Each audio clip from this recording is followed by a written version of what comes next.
Meus amados e meus queridos irmãos, nós estamos de volta para mais uma vez trazermos mais um comentário da nossa Escola Bíblica Dominical. Lembrando aos irmãos que nós ainda estamos estudando sobre o verdadeiro pentecostalismo e hoje nós vamos estar meditando na lição de número 10, que será ministrada agora no próximo dia 7 de março do ano de 2021. O tema da lição: o Senhor Jesus cura hoje. Então nós estaremos trazendo um comentário com base nesse tema. Então nós vamos nesta lição falar um pouquinho sobre a cura divina. E nós vamos descobrir que a cura divina, ela foi ontem, ela é hoje e ela será enquanto a igreja aqui na terra estiver cumprindo o seu papel, cumprindo a sua missão como igreja, como povo de Deus. Então essa realidade, ela é vívida no nosso meio, nas nossas vidas. A cura divina é uma realidade que precisa ser pregada. Então eu te convido a ficar comigo até o final dessa videoaula. Se é inscrito, compartilha, curte, comenta os vídeos, dá uma olhada na descrição. Se não é, se inscreva e nos ajude a ser um parceiro deste canal para que esta ferramenta ela chegue mais longe, ela vá mais adiante, informando também outras pessoas acerca das nossas lições. O nosso textuário de hoje, eu te convido, é em Salmo 103, verso 3, que diz: é Ele que perdoa todas as tuas iniquidades e sara todas as tuas enfermidades. A nossa verdade prática: a cura de enfermidade é um dos benefícios da obra redentora do Calvário. Então, meus irmãos, quando a gente, como assembleiano, fala sobre cura divina, a gente está falando de algo que nasceu junto com a igreja quando ela foi instalada aqui no Brasil, a Igreja Assembleia de Deus, lá pelo ano de 1910, e uma das temáticas que os missionários Gunnar Wingre e Daniel Berg, eles pregavam era que Jesus cura, que Jesus batiza e que Jesus leva para o céu. Então, quando fala acerca de cura, nós não estamos falando de algo que nós acreditamos que pode acontecer.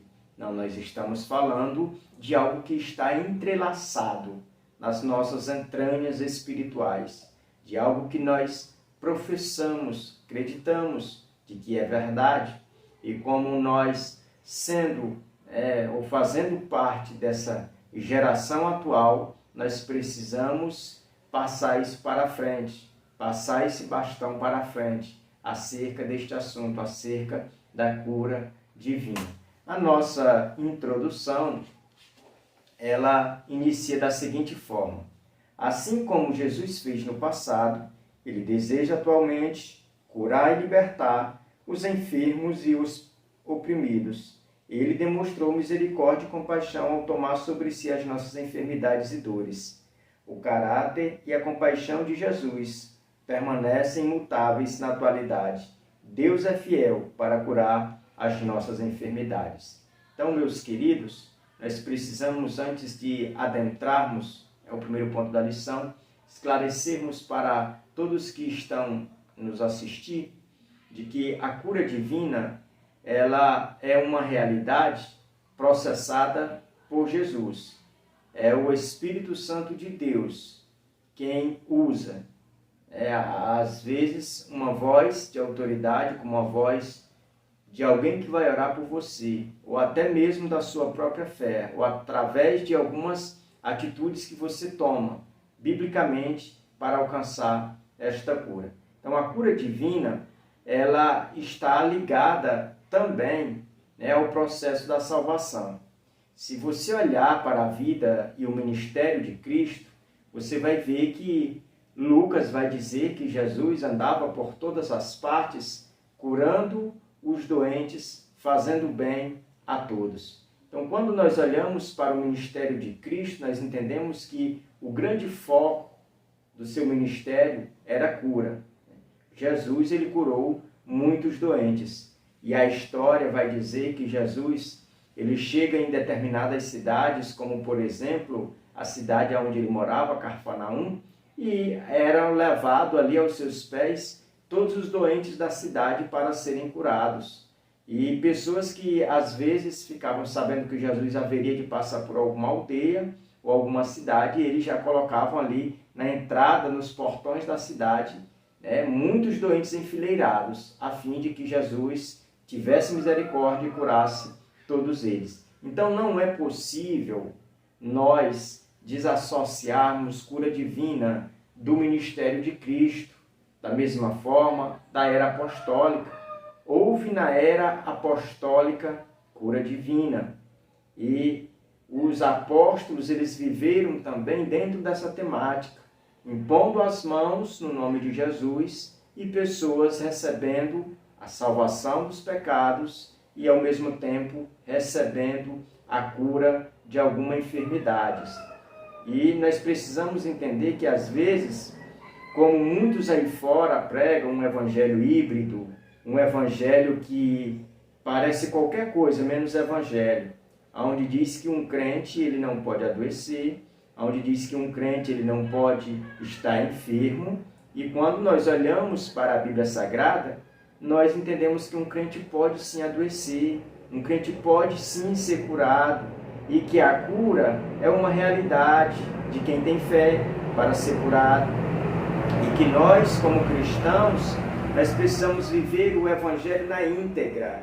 Nós precisamos viver o Evangelho autêntico e verdadeiro, de que nós não estamos imunes de enfermidades. Mas é bom e melhor saber que ao nosso lado, que conosco, nós temos Jesus, que cura de qualquer doença, de qualquer enfermidade, que não há impossíveis para Ele, de que todas as coisas estão patentes aos seus olhos, de que Ele é poderoso para fazer tudo aquilo que nós pedimos, que nós cremos, Ele pode realizar. E é isso que nós precisamos compreender, é isso que nós precisamos entender, e vai ser nessa lição de hoje que nós vamos aprender desmistificar aqui alguns erros, dos quais nós, por falta de vigilância, acabamos deixando entrar dentro do nosso coração, dentro das nossas casas, das nossas igrejas, por falta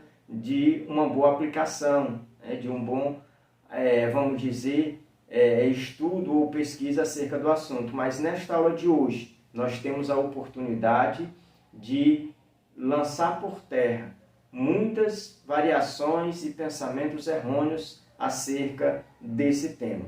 Então, o primeiro ponto da nossa lição, nós vamos falar sobre a cura divina na Bíblia. Isso a gente vai falar tanto no quesito do Antigo Testamento e como também no Novo Testamento. O primeiro tópico, nós vamos falar saúde pública no Antigo Testamento.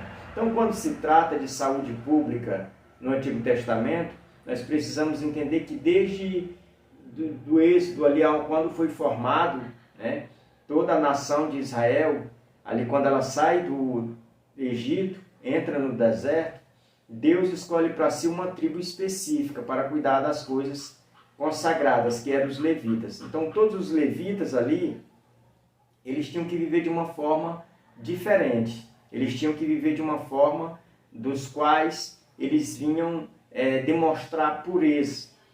E para que eles alcançassem esse nível de pureza, eles precisavam tomar algumas precauções. E depois que eles tomassem essas atitudes, eles ali estavam demonstrando de que eles estavam vivendo sob as ordenanças de Deus. Então, quando se trata de saúde pública, a gente pode ler lá o livro de Levítico, que vai ter muitas ordenanças dizendo para as pessoas ter uma boa higienização, para as pessoas saberem a hora de se lavar as mãos, para alimentação, para não se tornar algo impuro. Isso era com relação à saúde pública. Então, o que a gente precisa entender é que a preocupação de Deus com relação à nossa saúde, ela é muito, muito, muito, muito antes do Novo Testamento. Ela vem acompanhando toda a história da humanidade. Então, o grande interesse de Deus foi sempre de nos ensinar a ter bons modos, a ser diferente, a cuidar da nossa saúde. Já o segundo tópico fala sobre a prevenção de doenças bíblica. Então, sempre quando a gente é confrontado, em especial nos dias em que estamos vivendo, acerca de se prevenir, acerca de atentar para alguns decretos, né, emitidos pela Organização de Saúde e pelos meios, né, da mídia divulgados, a gente precisa entender que o maior interessado, antes de nós, é o próprio Deus. É por isso que nós crentes devemos ter e dar o exemplo de que nós somos bem instruídos acerca de prevenção, né, de doenças. E lembrando que nós também não podemos demonstrar, né, uma atitude de falta de fé. Né? Nós precisamos fazer isso até onde isso vai ou está sob a autoridade bíblica. Se saiu, né, de debaixo da autoridade, não tem por que nós estarmos seguindo. Então nós vivemos, né, nos prevenindo, mas para a glória de Deus. Se isso for de encontro aos princípios da palavra, nós estamos fora. O terceiro tópico do primeiro ponto fala sobre o Novo Testamento, as curas de Jesus. No Novo Testamento, a gente, como já falei, desde o capítulo 5 de Mateus, onde Jesus ele prega ali, ensina o Sermão do Monte, até o capítulo 7, do 5 ao 7, a gente vê que Jesus ele ensina, né, alguns princípios ali, alguns conceitos acerca de cura. E em todo o seu ministério terreno, Jesus ele sempre abriu espaço para as curas, né, no seu ministério, e curou homens, curou mulheres, crianças, jovens, né, ressuscitou mortos. Deus, ele, através de Jesus, ele fez grandes curas. E é esses assuntos, quando se trata de curas na vida de Jesus no Novo Testamento, é que nós vamos precisar mostrar na nossa classe, diante dos nossos alunos, inúmeros exemplos, né? Como por exemplo, a cura de Bartimeu, a cura do filho do centurião, do servo do centurião, a cura, né, das pessoas que estavam, né, subjugadas por uma doença, como aquele lá do Evangelho de João, capítulo 5, onde vivia sobre uma cama ali há 38 anos. Então a gente precisa fazer destaque, enfoque a essas curas no ministério de Cristo, para que as pessoas pensem que a cura divina ela não era só da época de Jesus, não, ela era muito antes. Deus ele sempre se preocupou de instruir o povo acerca da cura divina. Agora, veio ter uma maior explosão e divulgação no ministério de Cristo. Depois, a Igreja Apostólica, ela segue nessa mesma dinâmica. E hoje, na atualidade, nós também precisamos viver essa verdade. Vamos passar para o ponto de número 2, mas antes eu quero apresentar o tópico 1 da nossa lição, que diz: o ato de cura de enfermidade na Bíblia é essencialmente milagroso. O ponto 2 diz a cura divina como parte da salvação. Então, quando o ponto 2 da nossa lição fala sobre cura divina como uma parte integrante da salvação, nós primeiro precisamos entender o que é salvação. A salvação ela é um processo que ela acontece na vida daqueles que confessam a Jesus. Então, a salvação, o primeiro passo é a pessoa crer no sacrifício de Cristo. Então, automaticamente, quando a pessoa acredita, ela já tem por si, né, uma nova natureza, que agora é gerada dentro dela a natureza espiritual, é onde o Espírito Santo de Deus vai se conectar com o nosso ser. Então, quando nós aceitamos, nós saímos de uma posição de pecador e entramos em uma posição de santos, com base na justiça e sacrifício de Cristo. Então, automaticamente, aquelas enfermidades que estavam sobre nós, está agora sobre Cristo. E tudo aquilo que estava sobre Cristo está sobre nós. Há essa transformação, né? Há esse, vamos dizer, esse processo. E dá-se o nome disso, salvação.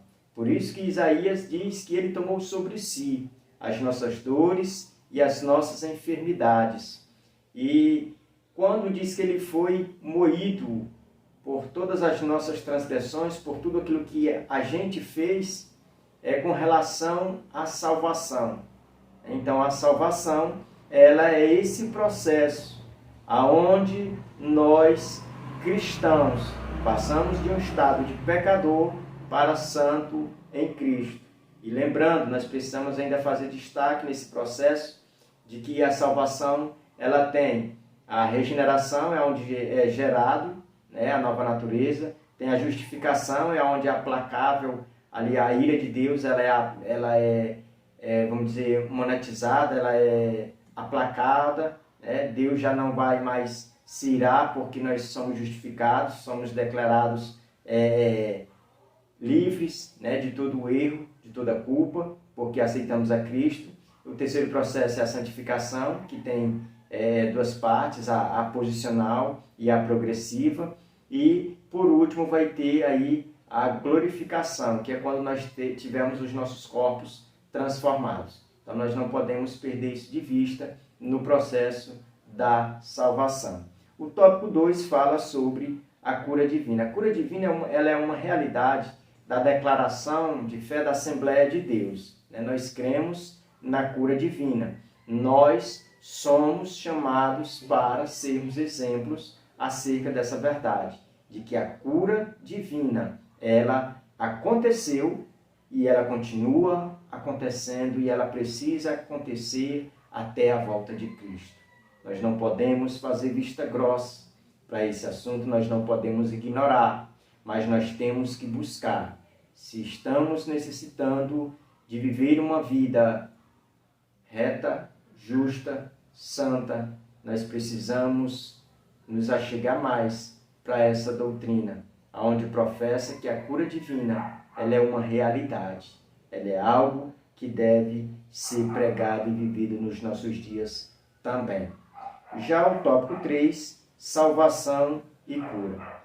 Diz assim o comentarista: a obra de Jesus é completa, a expiação no Calvário resulta na nossa redenção, alcança também a cura do corpo físico, desde o Antigo Testamento que a salvação e a cura andam juntas. Cura espiritual geralmente procede à cura física. É Ele quem perdoa as tuas iniquidades e sara todas as nossas enfermidades. É o nosso textual. Então nós não podemos desassociar a cura divina da salvação. Jesus, ele salva da condenação do pecado, da presença do pecado, do poder aniquilador do pecado, mas ele também salva o físico da enfermidade. Ele também salva os nossos corpos que precisam de cura. Então nós não temos por que não acreditarmos. Nós não temos motivos para desprezarmos esse ensinamento.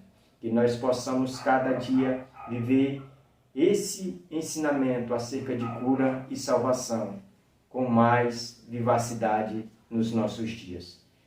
O tópico 4 fala sobre Isaías 53, que diz assim: o Novo Testamento interpreta Isaías 53 como provisão de Deus em Cristo para a cura física e espiritual. O Evangelho de Mateus aplica a palavra: ele tomou sobre si as nossas enfermidades e as nossas dores levou sobre si. O ministério de cura, e pelas suas pisaduras fomos sarados, indica a cura física. Isto está muito claro nas inúmeras curas físicas e enfermos efetuados por Jesus. Então essa profecia, meus amados, de Isaías 53, ela se cumpre de uma forma cabalmente no ministério de Cristo. A vida de Cristo, ela foi escrita 700 anos antes, aqui no capítulo 53 de Isaías. E o ministério de Cristo desenvolveu acerca da cura com base nesse capítulo. Jesus curando os enfermos, Jesus salvando aqueles que que precisavam e que haveriam de ser salvos. E Jesus executando ali a justiça de Deus na vida daquelas pessoas que lhe seguiam, daquelas pessoas que professavam fé e que acreditavam no seu ministério, na sua obra redentora. Então nós precisamos sair conscientes de uma lição como essa, de que Jesus, Ele curou ontem, Ele cura hoje, Ele cura amanhã, porque Ele é imutável, Ele é Deus, Ele pode todas as coisas, Ele pode o impossível, e nós temos que continuar crendo nessa verdade. O ponto 3 da nossa lição fala sobre a cura divina e os desafios atuais. O primeiro desafio atual que nós encontramos é o primeiro tópico, as doenças. Então, as doenças é o primeiro desafio. As enfermidades são uma das causas de maior sofrimento ao ser humano. Então, perceba que as doenças, hoje, elas são inúmeras. Elas vêm de todas as partes do mundo. Afeta todas as partes do corpo humano. Desde o alto da cabeça à planta do pé, tem uma doença específica sobre o corpo. Então, o desafio hoje é que a humanidade ela está marcada por vários tipos de enfermidade. E a gente percebe que a cura divina, ela é uma realidade, que ela tem esses desafios, né? E os desafios atuais que nós encontramos hoje são inúmeros. Não tem como, nesse espaço de tempo, nós fazermos uma pesquisa e apresentarmos aqui para os irmãos uma lista das doenças que estão na atualidade ou que, vamos dizer, que mais chama a atenção. Mas nós precisamos entender que a cura divina, ela é algo que ela não fica presa, ela não para, ela não estaciona diante de uma doença. Todas as doenças, por mais perigosas e avassaladoras e transtornadoras que seja, a cura divina, ela alcança. O poder de Jesus, ele tem poder sobre o modo excelente para curar, para livrar a pessoa de qualquer doença, para trazer cura, para trazer vida, para trazer de volta a esperança. Porque a cura divina é Jesus dando um basta na enfermidade, é Jesus dando um basta na doença, é a autoridade de Jesus dando um fim ali naquele sofrimento humano. Tópico 2, as enfermidades entre os crentes.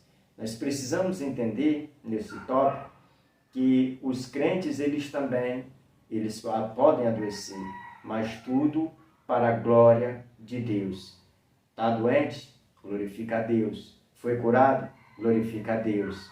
Está se prevenindo? Glorifica a Deus. Porque tem muita gente, às vezes, que acha que só quem adoece é quem está em pecado. E, na verdade, a gente não pode generalizar esse ensinamento em dizer que toda pessoa crente que adoece está em pecado ou está endemoniado. Isso não tem nada a ver. A gente precisa entender que enquanto nós estivermos nesse corpo físico, ainda que nós sejamos ou nos consideremos os maiores santarrãos, nós ainda estamos sujeitos a adoecer. Mas Jesus, ele é maior, ele está também de pé, ele está no trono, ele está com a sua vara que rege o universo nas mãos. Todo o poder e autoridade ele tem para curar de qualquer enfermidade. Então, os evangelhos fáceis que andam sendo ensinados e pregados por aí é de que um crente verdadeiro ele não adoece, ele não pode cair no leito da enfermidade porque está em pecado ou porque está sendo infiel a Deus. Na verdade, não é isso. Nós precisamos levar isso para a nossa classe. Crente verdadeiro também adoece, também morre com uma determinada enfermidade, mas também tem a oportunidade de ser curado. E tudo isso é para a glória de Deus, porque não cabe a nós colocarmos um ponto de interrogação aonde Deus já colocou um ponto final, mas nós temos que viver a verdade do Evangelho. Vamos para o tópico 3, que fala sobre não confundir doença com possessão maligna. Aqui nesse tópico nós precisamos fazer a distinção, o que é uma possessão maligna e o que é uma doença. Porque às vezes, se a gente, de uma certa forma, embaraçar esses dois assuntos, a gente vai entrar em uma contradição. E nós, como alunos da nossa escola bíblica, como professores da nossa escola bíblica, nós precisamos entender o que é possessão e o que é enfermidade, para que a gente não faça essa salada e venha trazer, ao invés de esclarecer dúvida, que a gente venha trazer confusão. É porque o nosso Deus não é um Deus de confusão. Então nós precisamos tomar bastante cuidado, nos informar acerca do que é doença e o que é essa possessão maligna. Não vamos ir, quem sabe, sem conhecimento diante desse tópico. Porque existem doenças que elas estão ligadas, vamos dizer, mais na área física do que na área espiritual. Já a possessão maligna, ela já o próprio nome já diz, é uma possessão satânica no mundo espiritual, aonde vem acorrentar o físico da pessoa.